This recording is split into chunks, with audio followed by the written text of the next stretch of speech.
cada uno de ellos.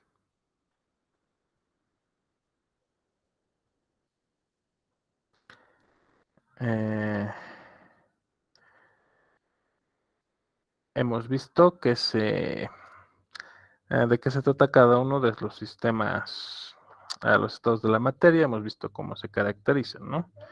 Lo más importante, el estado sólido es un arreglo que tiene forma propia. En el estado líquido siempre toma la forma del recipiente, y en el estado gaseoso toma la forma del recipiente y no tiene volumen propio, ¿no? Entonces, son algunas propiedades que distinguen a los diferentes estados de la materia.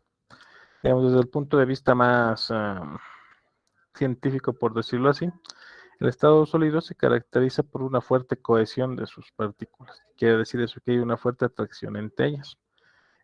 Por tanto, unas partículas impiden que las otras se vayan y por eso se mantienen unidas. Y es eso que les da su forma específica. En el estado líquido, las fuerzas de cohesión son menores, pero no lo suficiente como para permitir que todas vayan escapando, sino solamente se mueven unas sobre otras. ¿No? Aquí siempre se cumple, alguna vez dentro de una piscina de pelotas, se cumple más o menos ese fenómeno. No están unas al lado de otras, pero no están unidas o aferradas, sino que puedes mover las pelotas a voluntad. Eso no ocurre en el estado sólido. Y bueno, el estado gaseoso, donde las fuerzas de cohesión son prácticamente nulas, ya que la interacción entre partículas no se da, y si se da es sobre todo simplemente choques, van a chocar entre ellas, y bueno, dependiendo del sistema que se estudie, se puede considerar que son choques elásticos, es decir, que cuando chocan no pierden energía, y tampoco tiene que haber reacción química entre ellas, ¿no? Entonces, el estado gaseoso se caracteriza principalmente por eso.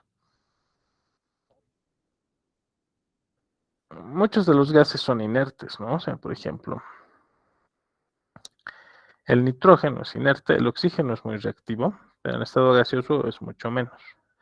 De forma que el oxígeno y el nitrógeno en el medio ambiente no suelen interactuar, ¿no? En condiciones ambientales, ¿no? Ahorita mismo tenemos nitrógeno y oxígeno gaseosos dando vueltas alrededor de nosotros.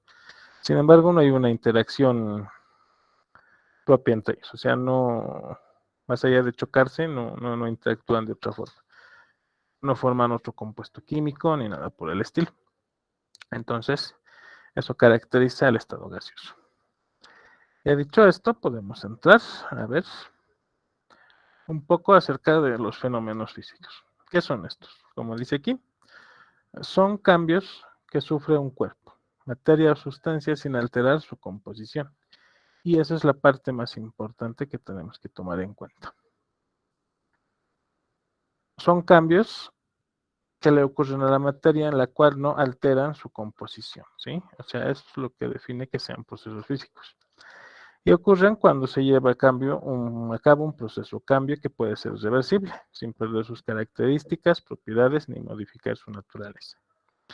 Entonces, como ejemplo, vamos a mencionar los cambios de estado. Todos los cambios de estado de la materia son fenómenos físicos. Tenemos el ejemplo clásico del agua, donde yo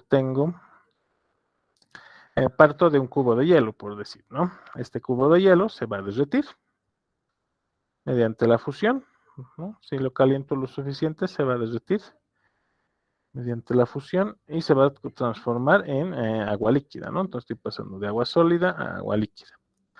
Este agua líquida si la caliento lo suficiente, se va a transformar en vapor de agua y va a pasar al estado gaseoso.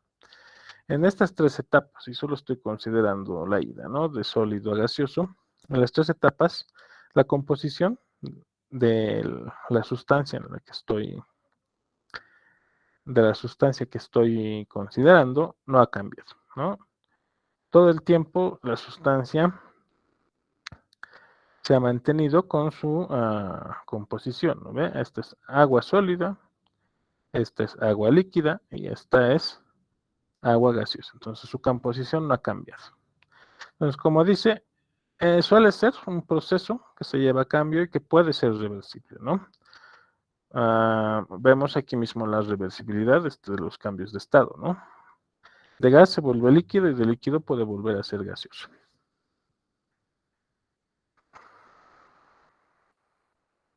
Ariel Peca.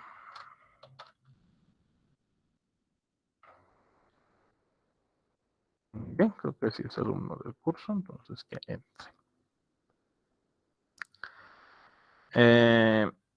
Inclusive podemos saltarnos pasos, ¿no? Puedo pasar del estado sólido directamente al gaseoso directamente o viceversa.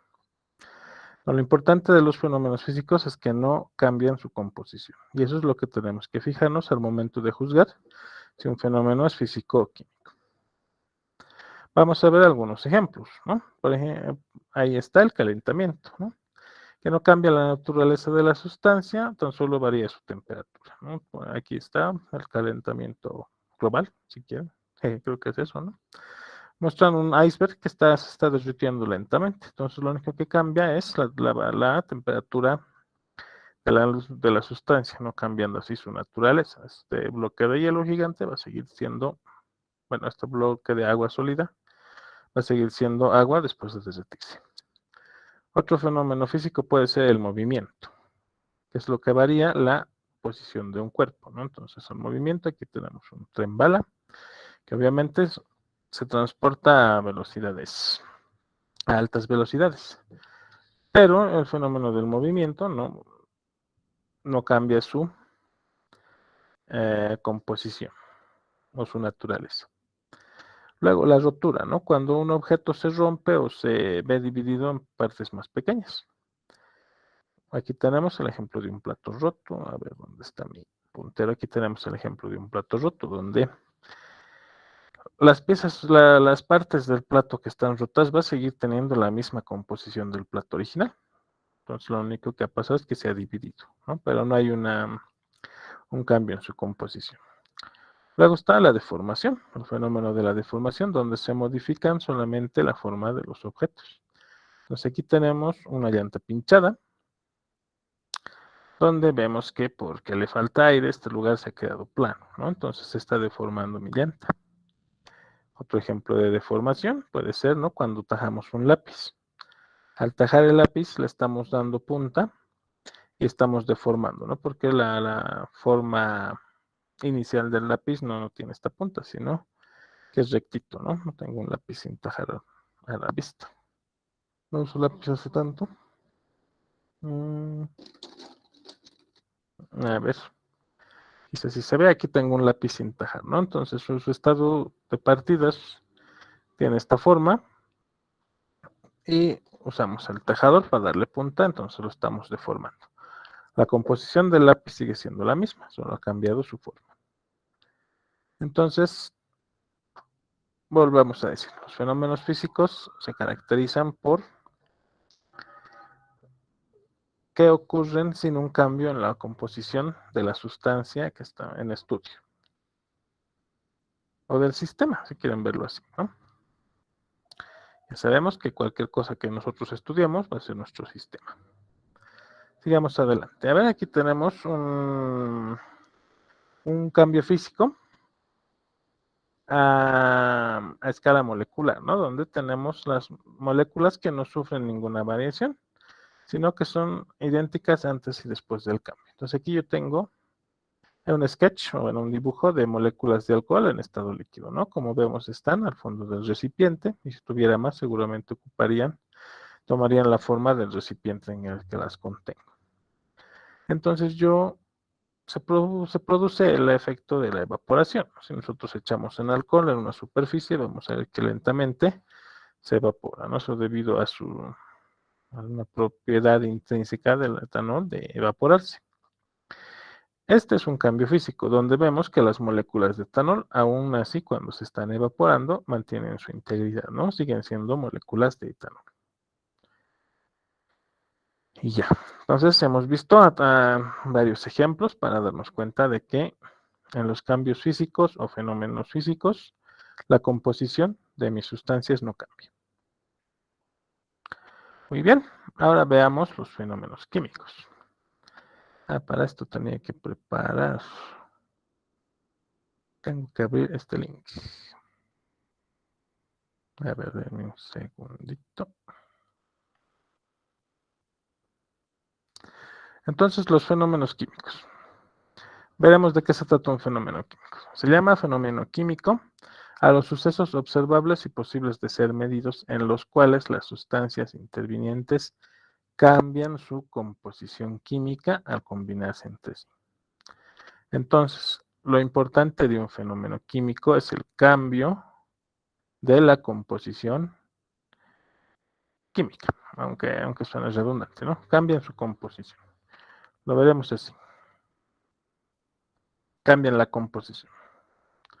Entonces, ¿cómo cambian la composición? Mediante lo que conocemos como reacciones químicas, y estas implican una interacción que se produce a nivel de los electrones de valencia de las sustancias intervenientes. O dicho de una forma, estas reacciones químicas se llevan a cabo a nivel molecular. Aquí en mi ejemplo tengo el GIF de un fósforo quemándose. ¿No es cierto? Se nota, creo que se nota. Tengo un ejemplo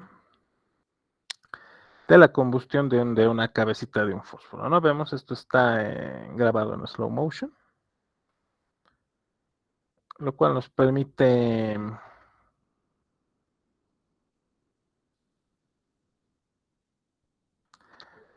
observar más o menos el fenómeno que está ocurriendo. Es súper interesante, digamos, la química que está detrás de la combustión de un fósforo. Vamos a ver un videito que dura 2 minutos. Lastimosamente está en inglés, pero tiene subtítulos. Entonces voy a intentar compartir eso ahora y bueno, voy a ponerle el audio para que no sea tan aburrido de ver. Sí, entonces voy a interrumpir la presentación por un par de minutos. Algo que quiero que consideremos antes de ver la presentación. A estas alturas ya hemos repasado nomenclatura química y vamos a ver la composición o de qué están hechos los fósforos. Esto igual se describe en el video, pero para que ya estemos al tanto. Estos son los fósforos actuales, ¿sí? Antiguamente se fabricaban otros fósforos, tenían otra composición química y se han dejado de fabricar porque producían accidentes. Los de hoy en día tienen en la cabeza, ¿no ven? La cabecita rojita, tienen sulfuro de antimonio, tienen clorato de potasio y tienen óxido férrico. Y en el vástago de madera, o sea, ¿no ve? El palito, ¿no? Como tal, tiene parafina, tienen fosfato de ácido de amonio, tiene celulosa, ¿no? De lo que está hecho la madera, y lignina, ¿no? Que son los componentes principales de la madera, celulosa y lignina. Y en el rascador, ¿no? En el costadito de la cajita de fósforos, está compuesto de fósforo rojo y vidrio molido. Entonces vamos a ver cómo es que todas estas partes interaccionan y funcionan para hacer que se encienda una cerilla, ¿no? O un fósforo, como lo quieran llamar. Entonces denme un segundo.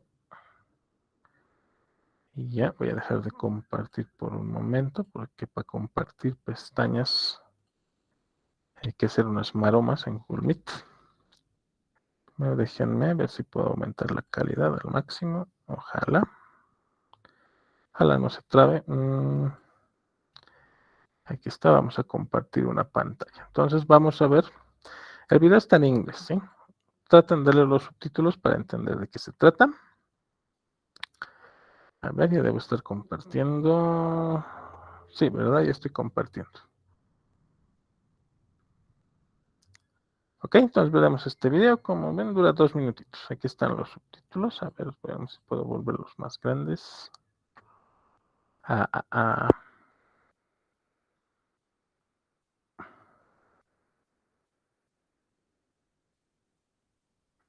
Ya, pues ahí.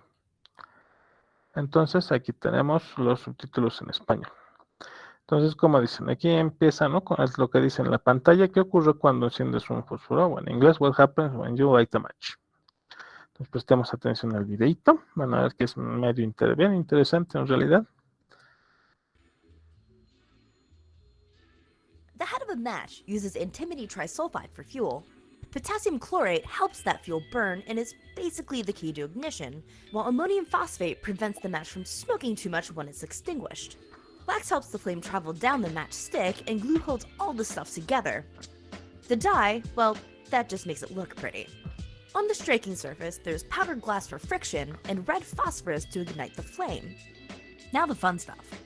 Striking a match against the powdered glass on the matchbox creates friction. Heat from this friction converts the red phosphorus into white phosphorus. That white phosphorus is extremely volatile. It reacts with oxygen in the air, causing it to ignite. All this heat ignites the potassium chlorate, creating the flame you see here. Oxidizers like potassium chlorate help fuels burn by giving them more oxygen. This oxygen combines with antimony trisulfide to produce a long-lasting flame, so you have enough time to light a candle. The whole thing is coated with paraffin wax, which helps the flame travel down the match. Just don't burn the house down. As the antimony oxidizes, sulfur oxides form, creating that burnt match scent. The smoke you're seeing is actually tiny unburned particles resulting from an incomplete combustion. Individually, they're a little bit too small to see, but grouped together, they form smoke. There's also some water vapor in there. By the way, all the stuff that we're explaining in 90 seconds, it all happens within tenths of a second. Chemistry's fast. For more information, be sure to check out Compound Interest's awesome infographic, and be sure to check out Ultraslow for more incredible slow motion footage. And hey, thanks for watching.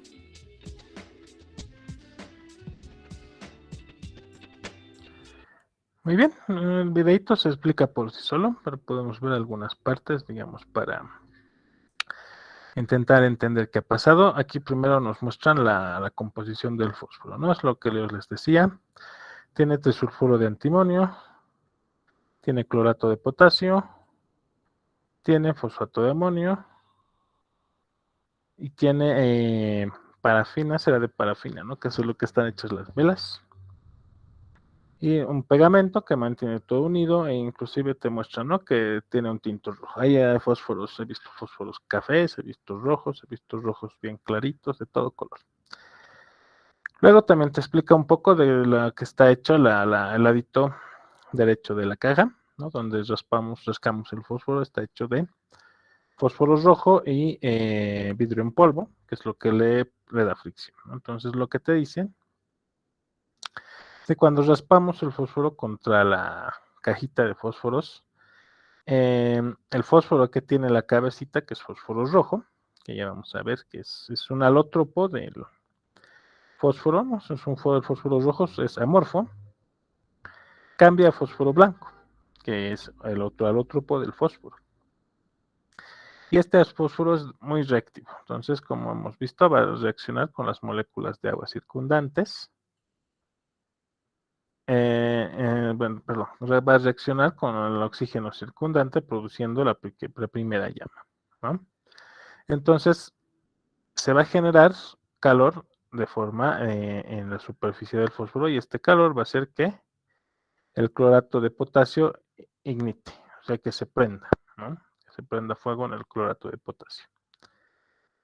Entonces, el clorato de potasio y el sulfuro de antimonio van a reaccionar entre ellos, lo que produciendo una llama de mayor duración, ¿sí? El rol del sulfuro de antimonio es de hacer extender la duración de la llama cuando encendemos el fósforo.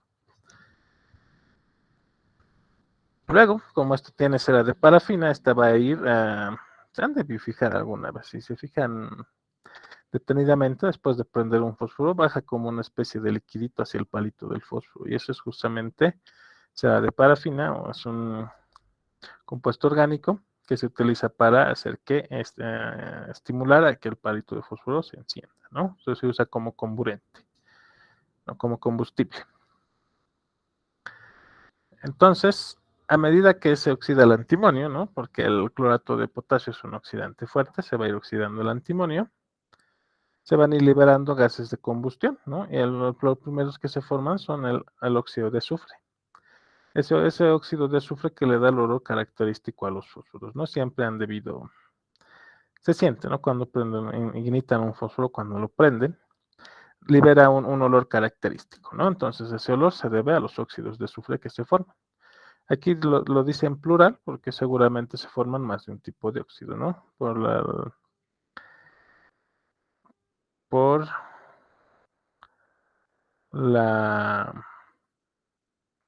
las moléculas que circundan ahí, ¿no? A la misma vez se forman algo de CO2 seguramente, porque el fósforo está sobre madera, se va a formar vapor de agua, ¿no? Que resulta de la reacción. Y digamos que ese es el principio del funcionamiento de los fósforos. ¿Y a dónde queríamos llegar a esto?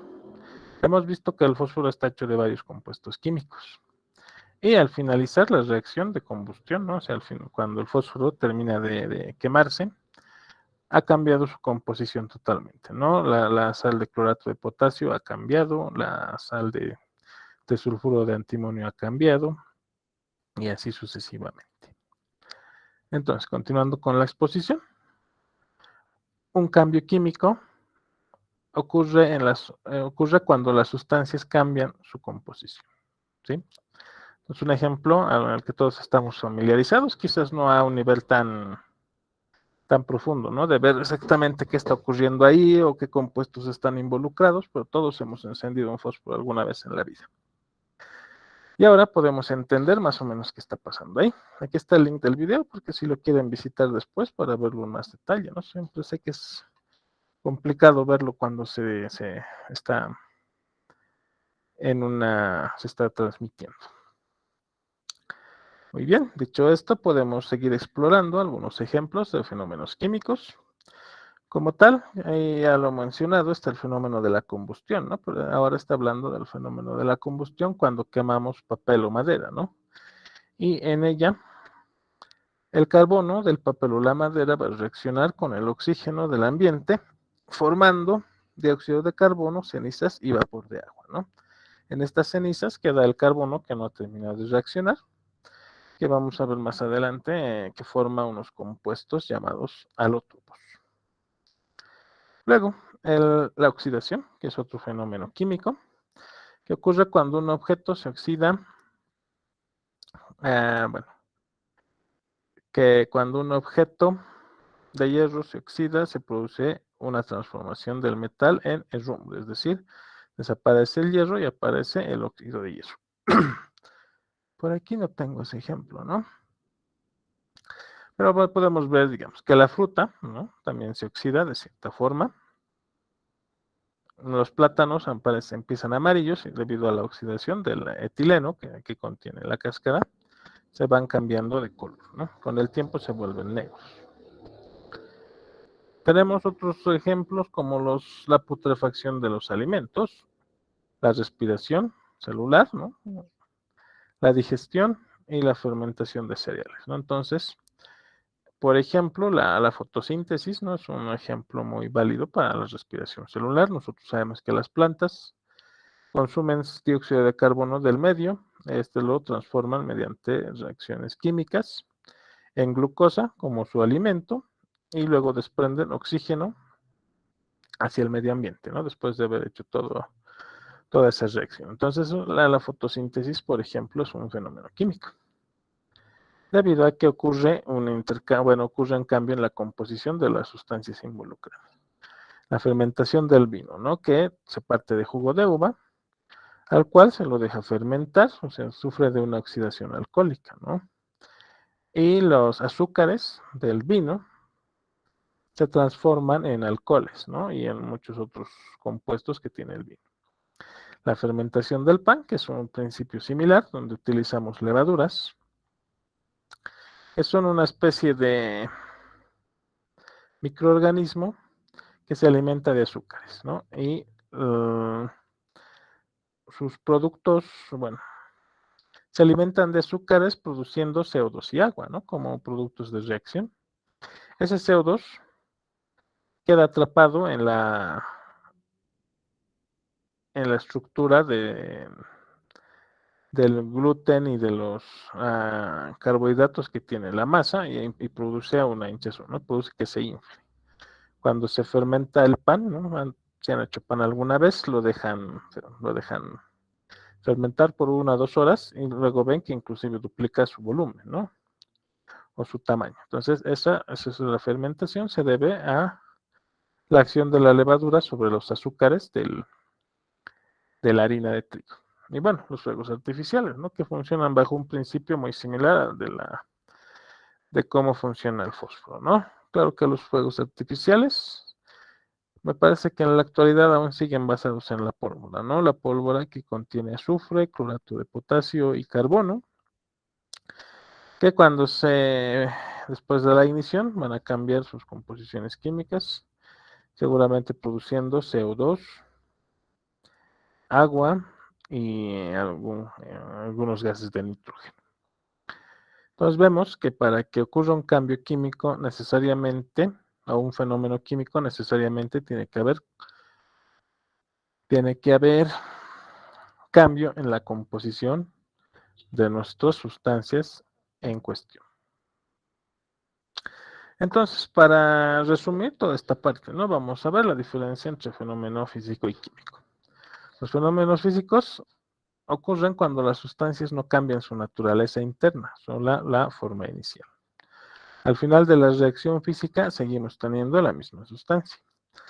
Aquí la ejemplifica de una forma que no creo que sea muy correcta, pero creo que ilustra bien lo que se quiere decir. Partimos de un reactivo y después del cambio fenómeno físico sigue siendo el mismo reactivo. No ha cambiado en absolutamente nada más que su forma o su estado de agregación, pero no su naturaleza como tal.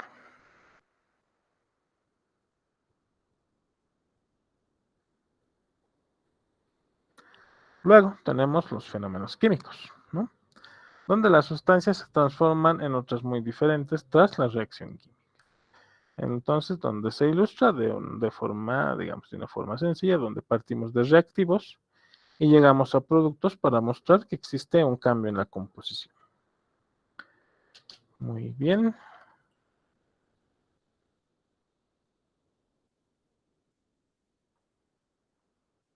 ¿Hasta aquí alguna duda o pregunta? ¿Algo que quieran comentar?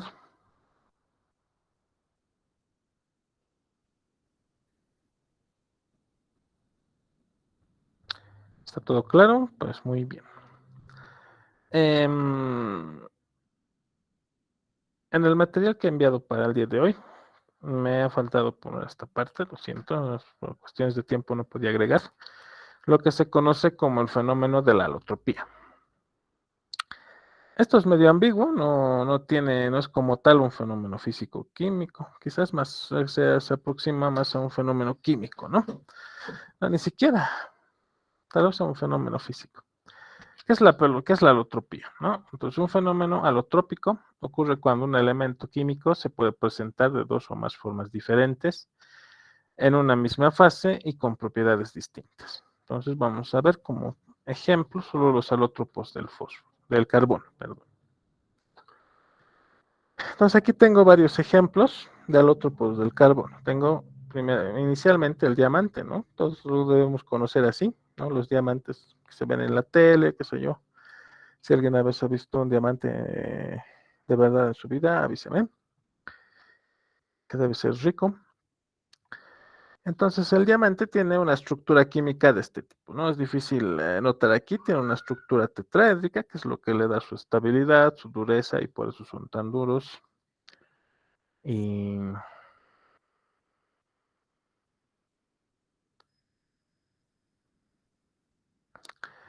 valiosos, ¿no? Sabemos que los diamantes se forman después de muchos años a altas presiones y temperaturas, lo cual hacen que después de un tiempo adquieran esta configuración química, que es esta estructura química, que es lo que le hace tener sus propiedades. Algo que tienen que saber es que en el mundo de la química, nosotros los químicos, sobre todo los del área de inorgánica, decimos que la estructura hace las propiedades. Hay una íntima relación entre la estructura química y las propiedades de las sustancias. Entonces, la estructura que posee el diamante, que es difícil de ver, le da sus propiedades, ¿no? Hasta en la escala de Mohs, que es la escala de durezas que se ha manejado durante décadas, el diamante era la sustancia más dura, ¿no? Y para contrarrestar el talco, el de bebés, ¿no ven? Ese talco era la sustancia con la menor dureza con una escala de 1, ¿no? Y el diamante tenía escala de 10. Entonces todas las otras sustancias estaban en una escala intermedia dentro de la escala de Mohs. Pero ojo, el talco mineral, ¿no? El que se encuentra en la Tierra, es el que tiene de escala de dureza 1. No el talco en polvo, porque obviamente ya ha sido triturado. Luego, vamos a ver el grafito, que su estructura química es de esta forma, son láminas de una capa de carbono, una superpuesta sobre otra, ¿no? Es la forma estándar y el estado en el que más se encuentra el carbono, ¿no? O sea, es el carbón vegetal, el carbón mineral que nosotros conocemos, suele tener esta estructura química y es el mismo que se utiliza para los lápices, ¿no? Lápices de grafito. El grafito es estable a 25 grados y la presión atmosférica normal.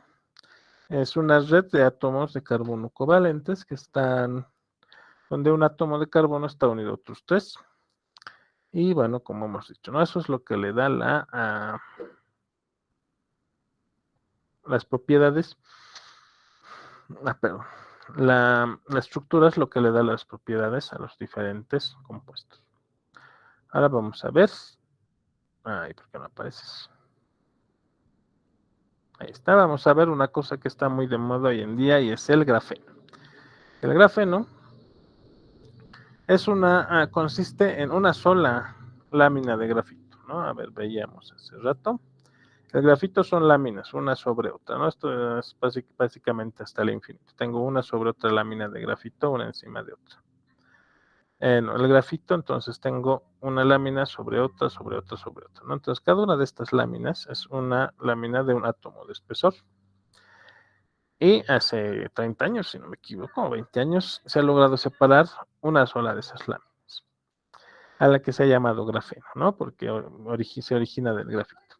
Este grafeno tiene varias diferentes formas, pero lo que queremos decir, lo que queremos mostrar es el grafeno, que es una red covalente dispuestos en monocapa, que quiere decir que tiene un átomo de espesor. O sea, esto está prácticamente, está en la escala nanométrica, ¿no? En el espesor. Y eso le da propiedades interesantes, ¿no? Este grafeno es la promesa del futuro en la industria de la semiconducción, o sea, ¿no? Semiconductores, chipsets y todo eso. Es también la promesa en el futuro de las baterías, ¿no? Se supone que tiene que ser mejor, tiene que funcionar mejor que el actual sistema que en realidad usa grafito, ¿no? Muchas de las baterías de hoy en día son de litio, hierro y grafito, o litio, cobalto y grafito, o litio, manganeso y grafito, pero el grafito está presente en todas esas baterías. El grafeno como tal es la promesa de que se puede mejorar la eficiencia y la duración de las baterías, ¿no? Hoy en día una batería dura 1 o 2 años antes de empezar a mostrar señales de deterioro. Entonces se supone que el grafeno va a hacer que las baterías sean más eficientes, que duren más y bueno, que en el tiempo, cuando ya se pueda producir de forma industrial y barata, también que sean más baratas. No vamos a prestar demasiada atención a las otras formas de grafito que tenemos aquí, donde, bueno, está el óxido de grafeno, óxido de grafeno reducido, un grafeno defectuoso, ¿no? Donde hay agujeros o vacantes, y un grafeno dopado al que se le han agregado átomos de algún otro mineral o de algún otro elemento para cambiarle ciertas propiedades. Luego, después del grafeno, tendríamos como otro alótropo del carbono a los fulerenos. Aquí tenemos un fulereno 60, un fulereno 70. ¿Qué son los fulerenos? Los fulerenos son alótropos de carbono que contienen, como dice aquí, 70 o 60 átomos de carbono unidos en una estructura que forman una jaula, ¿no? Si quieren este de aquí, que más bien parece una pelota de fútbol, ¿no? La pelota de fútbol es exactamente así. Si lo vemos, ¿no? Los átomos de carbono están unidos de tal forma que forman 20 unidades hexagonales, ¿no? Aquí tengo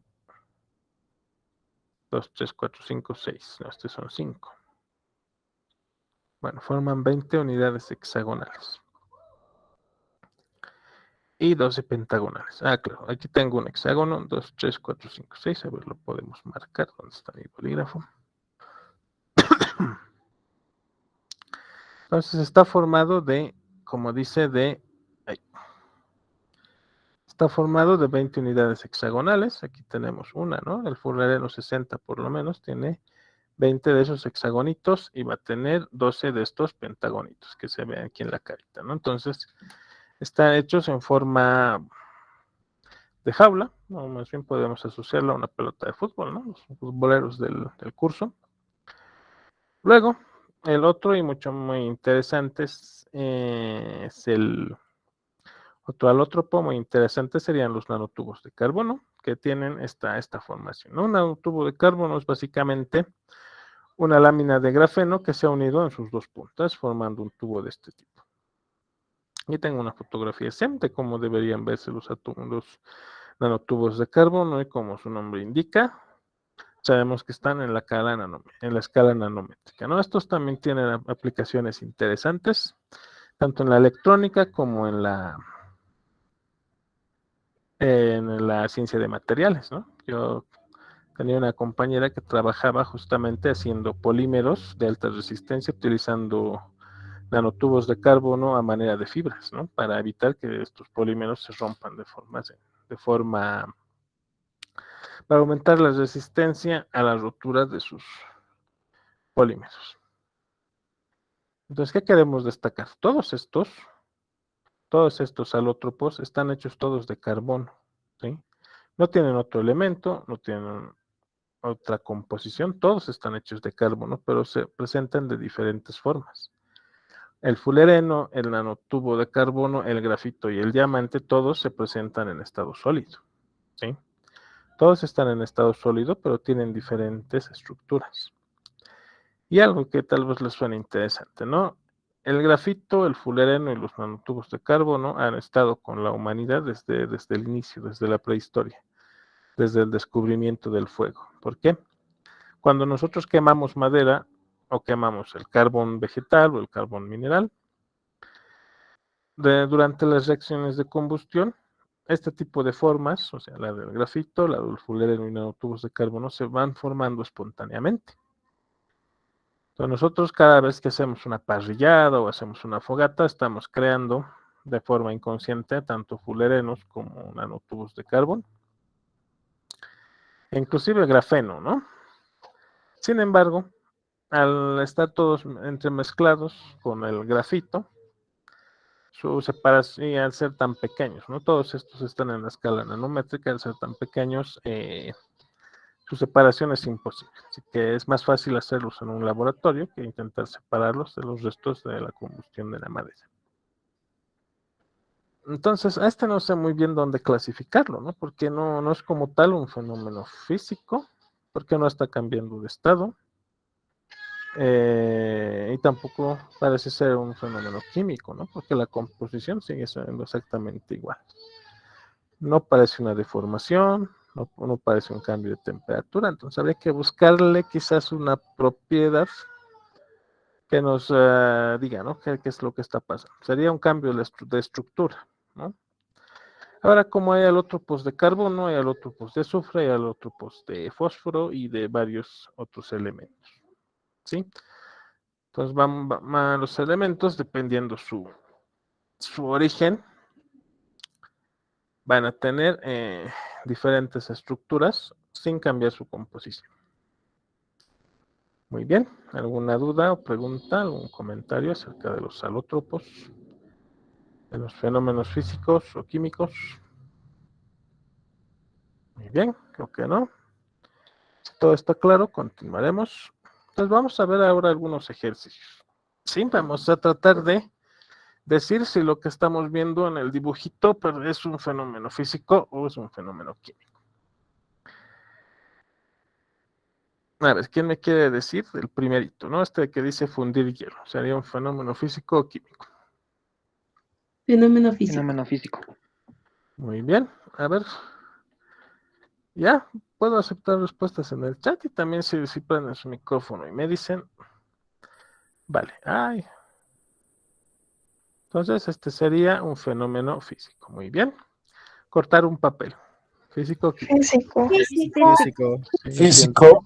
¿no? Físico. Muy bien. Encender una cerilla, creo que este ya es demasiado obvio, porque es justo el ejemplo que hemos visto, va a ser Químico.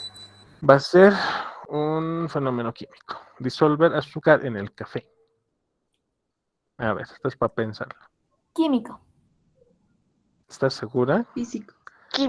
Que si yo disuelvo azúcar en el Físico. café, ¿no? Que es prácticamente disolver azúcar en agua, Físico. ¿el azúcar cambia de composición cuando se disuelve?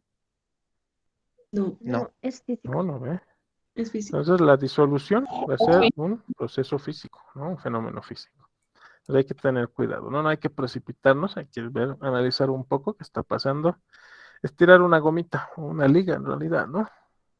Un Físico. fenómeno Físico. físico, ¿no? Algunos son Físico. demasiado obvios. Quebrar una piedra. También Físico. físico. Físico. Físico. Tengo puros fenómenos físicos en mis ejemplos. Luego, hervir agua Físico. Físico. es Físico. físico, ¿no ven? Lo que esperaría es que se forme vapor de agua y eso es un cambio de estado y es un fenómeno físico. Muy bien, se va comprendiendo, vamos viendo ejemplos. A ver, la fotosíntesis, ya he hablado de estas. Químico. Químico. ¿Ven? Químico. ¿Por qué? El CO2 entra en la planta, ocurren reacciones químicas y se va como oxígeno. Muy bien, fenómeno químico. La respiración. A ver, Fenómeno químico. Químico. Químico. Químico. ¿no? Todos conocemos Con el el CO2. principio de la respiración. Nosotros respiramos oxígeno, el oxígeno tiene reacciones químicas dentro del cuerpo y exhalamos CO2, ¿no? Al encender la cerilla, no sé por qué está aquí de nuevo, ya sabemos que es químico. Aquí dice hinchar un globo, ¿no? Podemos decir lo mismo que inflar un globo, ¿cómo sería? Físico-químico. Físico. Físico, ¿no? Es su físico. Vamos, con seguridad. A ver, moldear plastilina o modelar plastilina. Físico. Físico. Físico es físico, ¿no? Porque estaríamos usando el proceso de deformación. Ahora aquí debería decir hervir un huevo. Es químico. Químico. Químico. La estructura cambia. A ver, ¿de qué está hecho el huevo? El huevo tiene proteínas, ¿no? El huevo está hecho de proteína y al menos la parte blanca son azúcares y proteínas y la parte amarilla tiene proteínas y grasa. Creo que pensándolo bien, sí sería un proceso químico, porque al calentar las proteínas se están desnaturalizando. A ver, este me hace dudar. Dicen, en la lectura nos decía que era un proceso químico. Perfecto. Es un Exacto. proceso químico, ¿no? Vamos a explicar por qué. Entonces, la desnaturalización de las proteínas produce un cambio, o sea, una reacción química dentro del huevo. Ya una verja que se oxida, ¿no? Químico. Químico. Un fenómeno químico, ¿no? Es la reacción entre el hierro de la verja contra el oxígeno. Muy bien. Creo que todos han entendido muy bien esta parte, ¿no? A ver, tengo algunos ejemplos más. A ver, para acabar la clase, aquí tengo una lista. ¿No? A ver, indicar si el fenómeno en cuestión es del tipo físico-químico y explicar por qué. A ver, ahora sí esto ya es para ustedes. Una erupción volcánica, ¿es un fenómeno físico o es un fenómeno químico? Químico. Químico. Químico. A ver, el que ha dicho químico primero. ¿Por qué crees que es un fenómeno químico? A ver, contame para vos qué es una erupción volcánica. Ya. Es un fenómeno químico porque después la lava se convierte en piedra y a su vez bota cenizas. ¿De qué está hecha la lava? De piedra fundida. ¡Ah! Piedra fundida.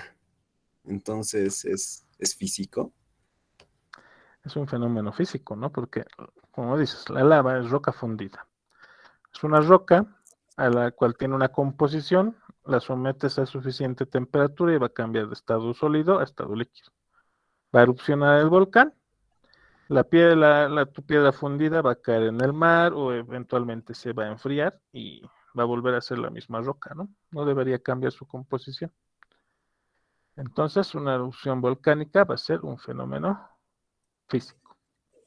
¿Ya? Entonces hay que tener cuidado cuando escogemos, ¿no? Tenemos que, miren que son ejemplos cotidianos, ¿no? Que conocemos, lo hemos visto en la tele o lo hemos vivido. A ver, salinización de suelos. Cuando un suelo se saliniza, ¿no? Cuando la cantidad de sal en el suelo aumenta, la concentración de sal aumenta. ¿Qué dicen? Es un fenómeno físico-químico.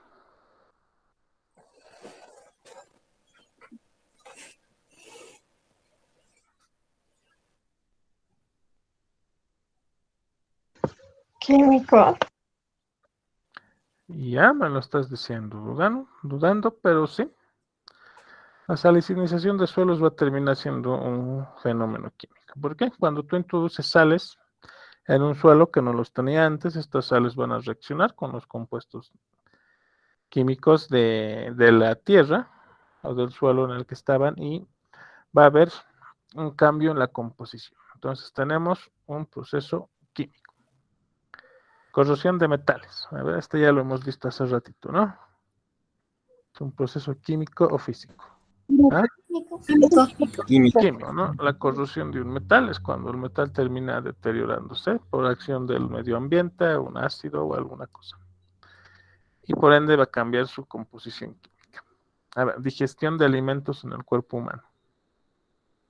Químico. Químico. Se hace obvio, ¿no? A ver, el que ha dicho químico primero. ¿Por qué es un proceso químico? Una chica, no he visto quién era. A ver, confiesen, ¿quién ha dicho primero químico? ¿Naya, eras tú? Sí, era yo. Pues porque los alimentos se encuentran con las enzimas que produce el cuerpo, entonces se descomponen y van cambiando. Perfecto. Es una buena forma de verlo, ¿no? En el bolo alimenticio ingresa al cuerpo. Primero es atacado por los ácidos del estómago y luego después son absorbidos por el cuerpo y ahí, ¿no? Hay reacciones enzimáticas que los terminan transformando. A ver, en esta que los pillo. Funcionamiento de una pila. O una batería, si quieren. Es químico. Es químico. A ver, Melissa, contame, ¿por qué es químico? Porque los materiales químicos que tiene dentro de la batería hacen que esta funcione a través del cambio que sufren las mismas. O bueno, ¿Ya? a través de algo así. En una batería, lo voy a dibujar aquí, ¿cito? Tienes un ánodo y tienes un cátodo. Tienes el ánodo y el cátodo. El cátodo tiene una composición química y del cátodo van a viajar los electrones hacia el ánodo, ¿no? Porque el ánodo atrae electrones. Y luego, para que los electrones se transporten del cátodo al ánodo, necesitamos nosotros que partículas positivas migren desde el ánodo hacia el cátodo. Entonces va a haber una migración en este sentido, lo que va a producir un flujo de electrones. En una batería de litio, que es donde es más fácil explicar, tienes litio a este lado, va a migrar en forma de litio positivo, y el litio que tenías en el ánodo ya no va a estar, entonces la composición de tu ánodo va a cambiar, ¿no? Esto suele ser de litio, fosfato de hierro litio, a ver, lo he escrito mal.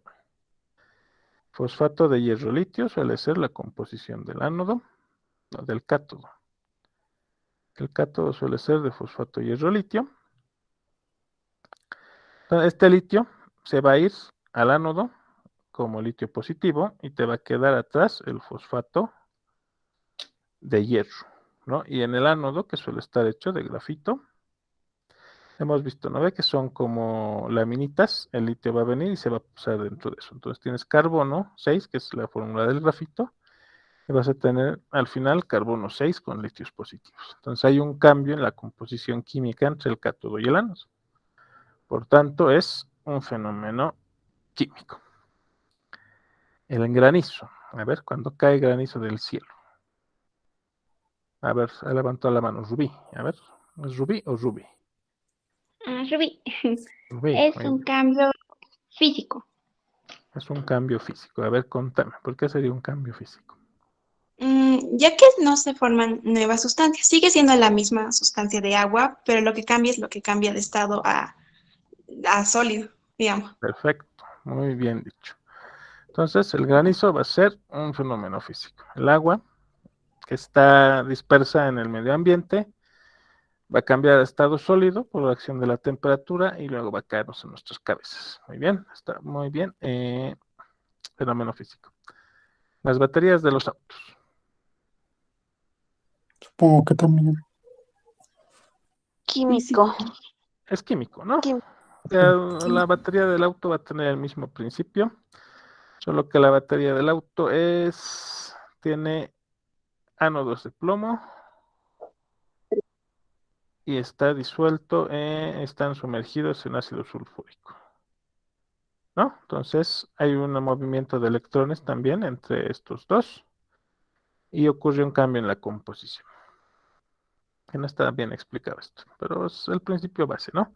Movimiento de electrones y va a cambio de la composición del ánodo y del cátodo. Muy bien, entonces es un fenómeno químico. Ahora sí, a ver, escabeches. ¿Qué son los Fenómeno escabeches? Fenómeno químico. Fenómeno químico, ¿no? Los escabeches son cuando agarras alguna comida, alimento, le echas vinagre para hacer que se conserve, ¿no? Sirve para conservar los alimentos. Entonces, la acción del vinagre hace que no exista formación de bacterias y no haya, ¿cómo se dice esto? No ocurra la oxidación, ¿no?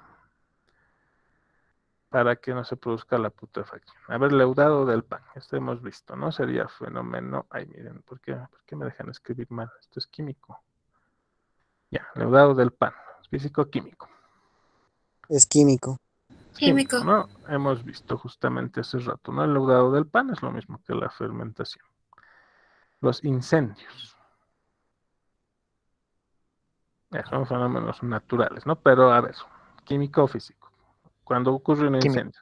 Químico. Químico. Químico, ¿no? Porque está ocurriendo una combustión. Las mermeladas. A ver, en este sí los pillo.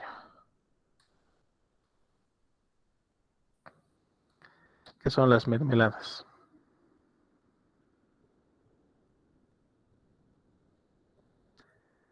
Es un cambio químico. Es un cambio químico. ¿Sabes explicarme por qué? A ver.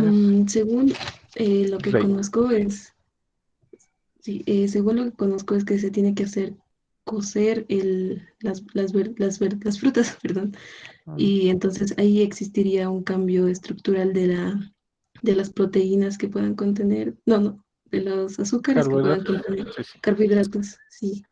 vitaminas y todo eso va cambiando. Muy bien, sí. El principio que nos comenta Reina es correcto, ¿no? Nosotros utilizamos azúcar. Inicialmente igual, es el mismo principio del escabeche. Usamos el azúcar como conservante. Lo hacemos cocer para eliminar tanto la formación de bacterias, hongos, por un lado, y por el otro, ¿no? El calentamiento con el azúcar va a producir un cambio en la composición química de nuestras frutas en cuestión, ¿no? Muy bien, la fotosíntesis, lo que no vale la pena ni preguntar. Es la tercera vez que lo vemos de ejemplo, entonces es un fenómeno químico. A ver, la preparación de cubos de hielo a partir de agua. Físico. Físico. Físico, ¿no? Demasiado. Físico. Se van a enojar conmigo. Porque se los he hecho muy fácil. A ver, el estiramiento de un resorte. Físico. Físico. También. Físico. Como el de estirar una liga de hace rato. Muy bien. A ver, los purificadores de agua. A ver, aquí sí los pillo. ¿Es físico? Físico. Químico. Químico. Depende, Si se ¿no? trata de cloro, Depende, ¿no? Porque hay dos formas de purificar el agua. La primera es mediante separación, ¿no? Separaciones físicas. Qué sé yo, tengo agua con tierra uso un filtro y la separo. Que va a terminar cambiando, ¿no? Su composición química, ¿no? Ya no tengo la tierra. Y la otra es utilizar, seguramente alguna vez han oído que se usa la cal para purificar el agua de pozo, ¿no? Que nos sirve para matar microorganismos. Entonces, la purificación de agua sería un fenómeno químico. A ver, conservación de aceitunas en salmuera.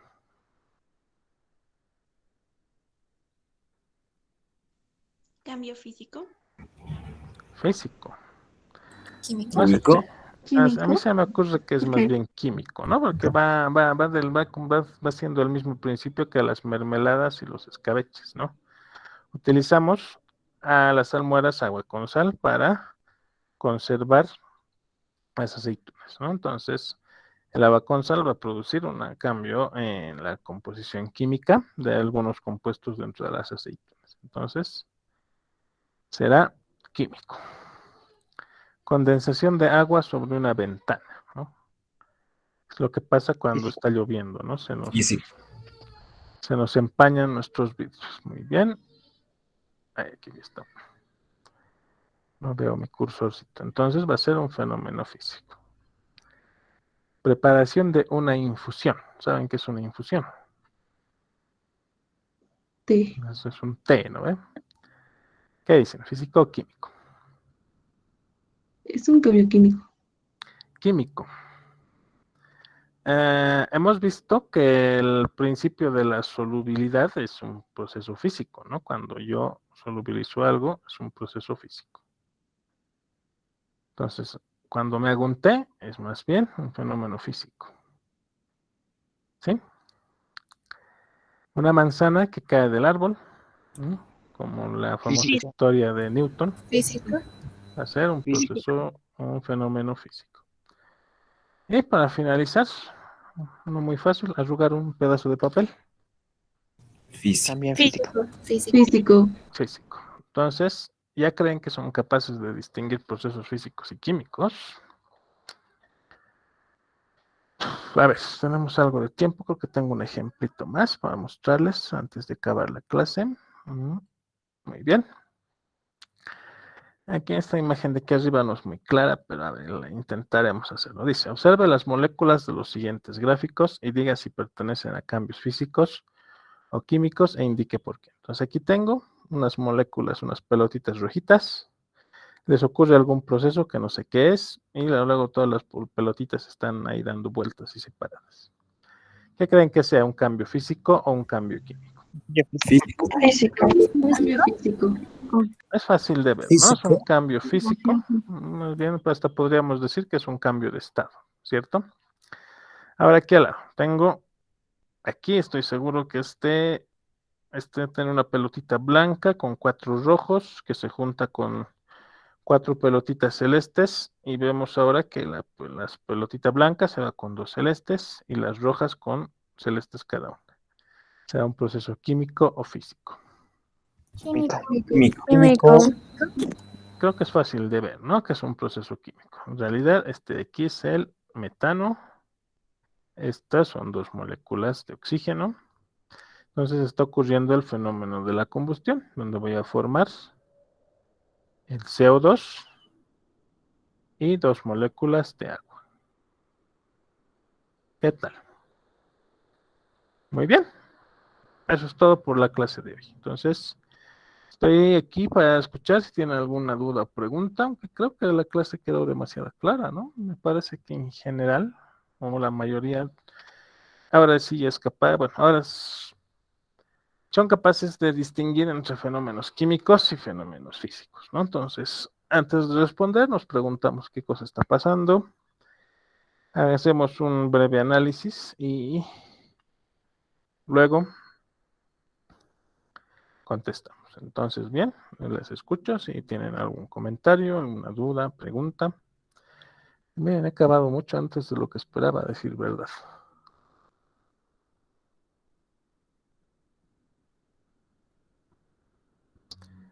¿Qué tal, chicos?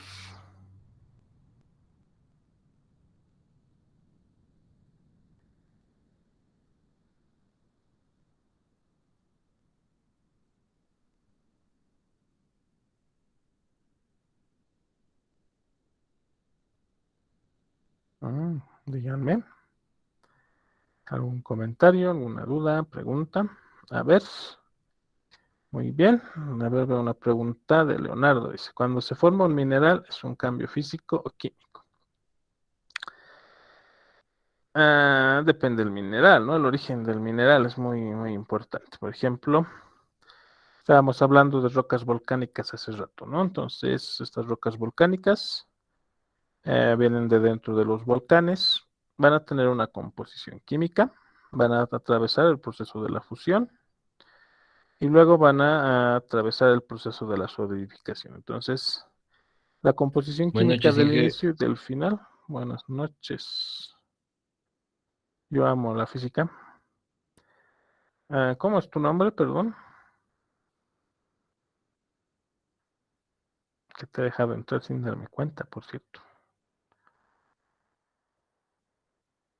Veo que no estás con tu cuenta institucional. Dime cuál es tu nombre, por favor.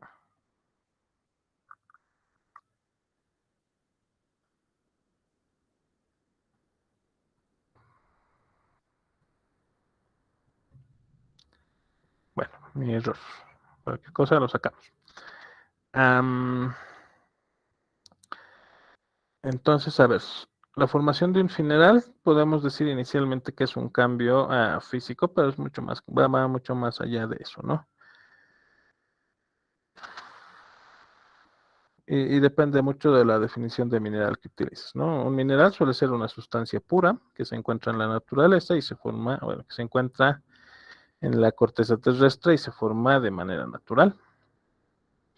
Los procesos de formación de estos minerales pueden ser tanto físicos como químicos, ¿no? Depende mucho del origen y la ubicación. Digamos, las grandes menas de cobre o de estaño que existen se han ido formando por acumulación de estos, ¿no?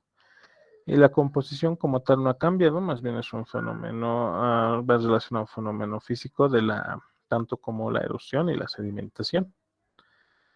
Ahora, si nos vamos, por ejemplo, a la formación del salar, ¿no? Donde tenemos todos nuestros compuestos salinos, tenemos, no como son minerales no metálicos, ¿no? Las sales de litio, de potasio que hay en el salar, esas han quedado por la disminución de la altura de las aguas, ¿no? En algún momento, esa parte de Potosí estaba sumergida bajo el mar. Y todas esas sales son sedimentos que han ido quedando a lo largo del tiempo. Entonces, cuando el volumen de las aguas ha disminuido, han dejado ese sedimento ahí. Entonces, podrías verlo también como un proceso físico, ¿no? Porque las sales han terminado sedimentando, han terminado precipitando,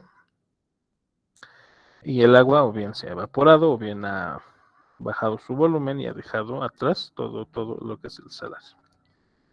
Luego, a ver, tengo otra pregunta, ¿no? A ver, la radiación y por qué es un fenómeno químico. Bueno, cuando hablamos de radiación es un poquito ambiguo, ¿no? En realidad, todo es radiación, ¿no? Todos emitimos luz, ¿no? Ustedes pueden verme porque yo emito luz, yo puedo ver las computadoras, puedo ver todos los objetos a mi alrededor porque emiten luz. Supongo que cuando me hablas de radiación, estás hablando de radiación ionizante, ¿no? Que es el tipo de radiación que se usa en los rayos X, en la energía nuclear, los rayos gamma, los rayos cósmicos, ¿no? ¿Te estás refiriendo a eso, Fanny? Sí. Ya, muy bien. A ver, contestamos a Fanny, luego continuamos con Julieta y luego con Joel. Entonces, la radiación, porque es un fenómeno químico, es más bien un fenómeno nuclear, ¿no? Porque, ¿cómo se origina la radiación? A ver, para eso quizás necesite un nuevo documento. A ver, denme un segundito en lo que le agregamos una hoja. Bien, entonces vamos a ver, analizar. Ay.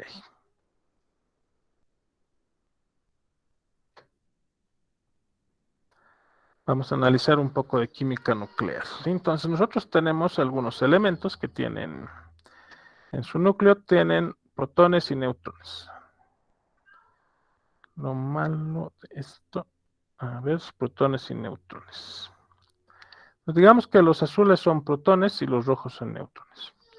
Entonces, acontece que yo tengo algunos elementos que tienen muchos más protones que neutrones. Por tanto, eso los hace inestables.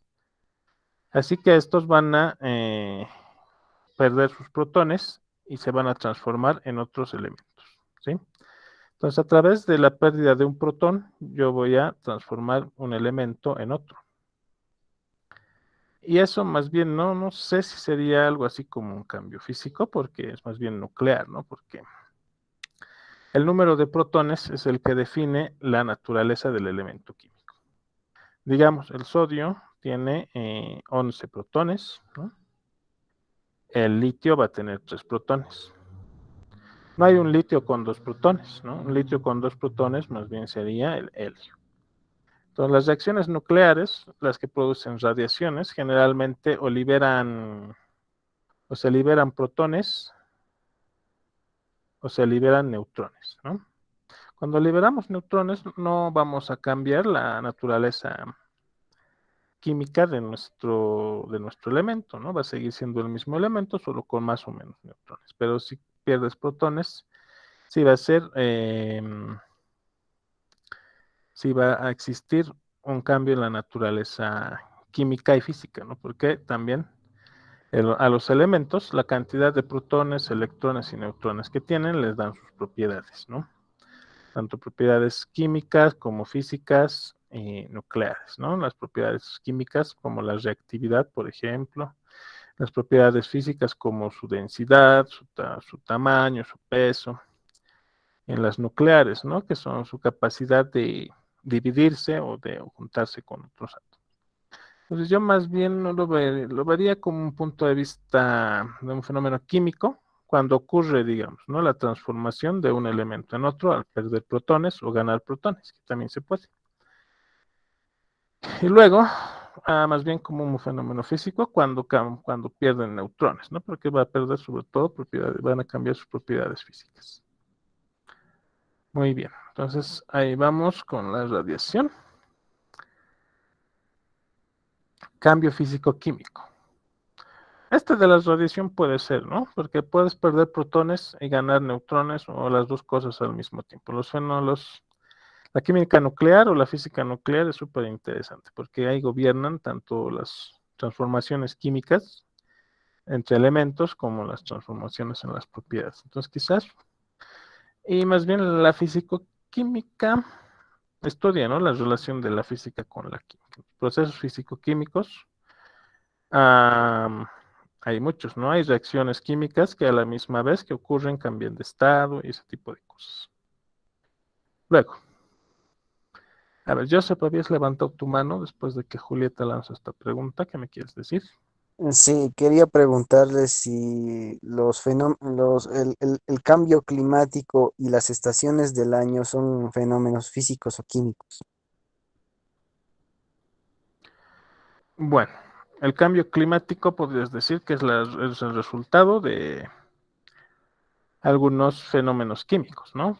Se supone que el calentamiento, bueno, el cambio climático, ¿no? Que se llama así ahora, es el resultado del aumento en la concentración de sales de efecto invernadero, como ser el dióxido de carbono y el metano, ¿no? Entonces, esto es todo un proceso. Primero necesitas acumulación de sus gases, y esto es un proceso químico, ¿no? Porque sus gases se forman a la corteza terrestre y luego aparecen a nivel atmosférico. Ocurre un desbalance entre la concentración de los gases de la atmósfera y estos gases se ha demostrado que producen el efecto invernadero, ¿no? Que los rayos del sol entran al planeta, atraviesan la atmósfera y cuando quieren salir no pueden hacerlo, entonces el planeta se va calentando. Entonces, el aumento de la temperatura o, digamos, la disminución de la temperatura en determinados lugares va a ser el resultado de un fenómeno químico, pero es un fenómeno físico resultado de un fenómeno químico, ¿no? Va más o menos así. Muy bien, Joseph. Espero respondí tu pregunta o me he ido por las ramas. A ver, dime.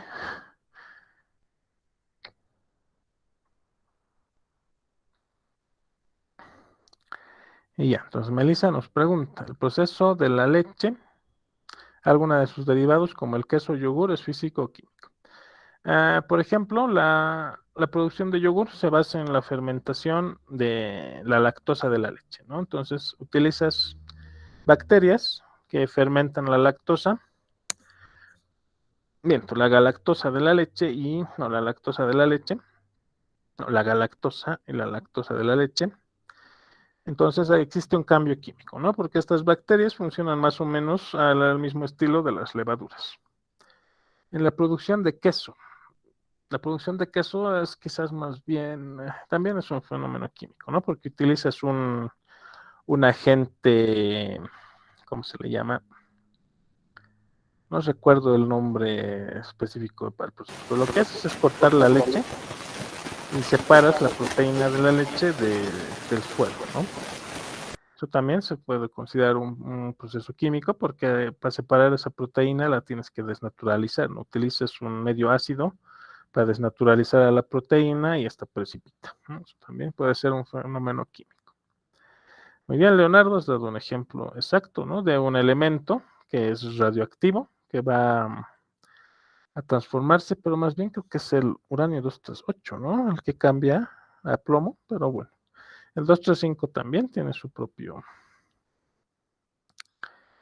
Ok, aquí creo que tengo alguien que está preguntando cuántos se van a medicina. Supongo que. A ver, I Love Física, por favor, identifícate, dime tu nombre.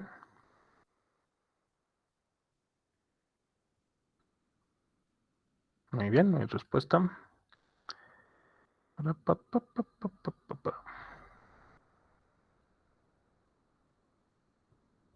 ver, porfa, identifícate cuál es tu nombre. Ya, muy bien.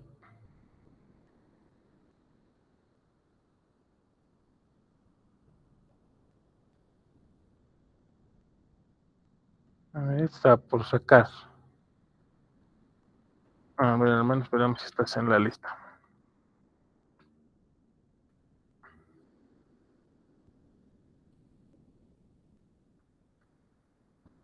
¿Me creerás si te digo que no tengo ningún Luis en toda mi lista? ¿Tienes otro nombre? Tampoco tengo a nadie con tu apellido. Ya, creo que te has infiltrado. Siento mucho, pero te tengo que sacar de la reunión. Chau, chau.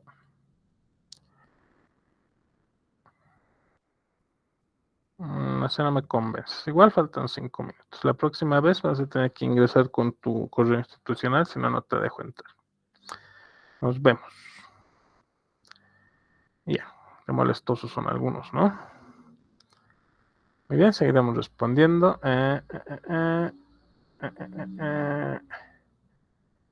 Sí. Y ya el isótopo 235 es el único isótopo natural fisible.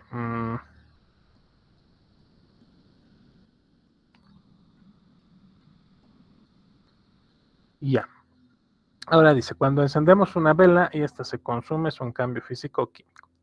Las velas están hechas de parafinas, ¿no? Las parafinas son un subproducto del petróleo, generalmente, y al combustionar un producto del petróleo vas a producir CO2 y agua, ¿no? Entonces, cuando quemas una vela, se va a ir con forma de vapor de agua y en forma de CO2, ¿no? Por eso termina desapareciendo. No toda la vela desaparece, ¿no? Hay una parte de la vela que se queda chorreada ahí al fondo que no se puede combustionar a la temperatura a la que está el fuego de la vela, pero en su mayor parte, ¿no? Si juntas eso y otra vez intentas hacer una vela del mismo tamaño, no lo vas a lograr, ¿no? Entonces, cierta parte de su materia se va a ir en forma de CO2 y agua. Entonces, cuando combustionas una vela, estás viendo un fenómeno físico, ¿no? Primero, y también un fenómeno físico, un fenómeno químico, porque va a cambiar su composición, y también un fenómeno físico, ¿no? Porque la vela está pasando, en algún momento pasa del estado sólido al estado líquido y otra vez al sólido, ¿no? Y es casi inmediato, ¿no? Alguna vez han hecho gotear una vela, en cuanto toca una superficie, segundos después vuelve a su estado sólido. Ahí está, Shirley me ha dado la respuesta, ¿no? Se utiliza cuajo para hacer queso, ese es el nombre que se le da, pero es un un compuesto que tiene pH ácido que te permite desnaturalizar la proteína de la leche. Y el 235 hace una reacción en cadena, eso es muy cierto. Los imanes. Los imanes sí que son bien interesantes de explicar. Tenemos que hablar del electromagnetismo. Los imanes tienen